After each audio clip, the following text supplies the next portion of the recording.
یہ بڑا مشکل ٹاپک ہے جو وراثت کا ہے، کیونکہ اس میں ساری میتھمیٹکس جو ہے وہ انوالو ہوتی ہے، اور اس پہ پچھلی 1400 سال سے بحث ہو رہی ہے۔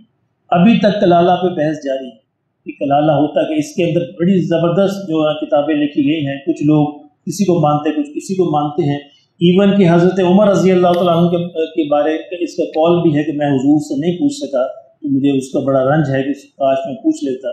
تو بہرحال صحابہ کے اندر بھی اس میں اختلاف موجود تھا، بعد کے اندر بھی اختلاف موجود رہے گا۔ اس کا آسان حل یہی ہوتا ہے کہ وراثت کی پوری تفصیل لے جا کر کسی ایسے مفتی سے پوچھا جائے جس کا بڑا اچھا تجربہ ہو اس فیلڈ کے اندر۔ ہر مفتی کا وراثت کا تجربہ نہیں ہوتا، جس طرح ہر مفتی کا مالی معاملات کا تجربہ نہیں ہوتا۔ مجھے یاد پڑتا ہے کہ ہمارے ایک کلیگ فوت ہو گئے، تو میں ان کی وراثت کے بارے میں نے لکھ کر بھیجا ہے کہ مجھے بڑے ادارہ ہے لاہور کا کہ یہ اس کا حصہ ہے، اور اتنی گریجوٹی ہے، اتنی پینشن ہے، اتنا فلاں اتنا فلاں ہے۔ انہوں نے مجھ سے دوبارہ لکھ کے بھیجا گریجوٹی کیا ہوتی ہے۔ اب میں ایسا مفتی کیا جواب دے گا، بڑا ادارہ ہے لاہور کا، مطلب گریجوٹی کیا ہوتی ہے؟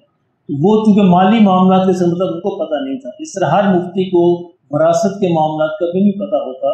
چنانچہ پتہ کرنا چاہیے کون سے مفتی اس میں ماہر ہیں، ان کو سارا مسئلہ لکھ کر پوچھنا چاہیے، تو وہ آپ کو پورا کیلکولیٹ کر کے بتا دیں گے۔ وما علینا الا البلاغ۔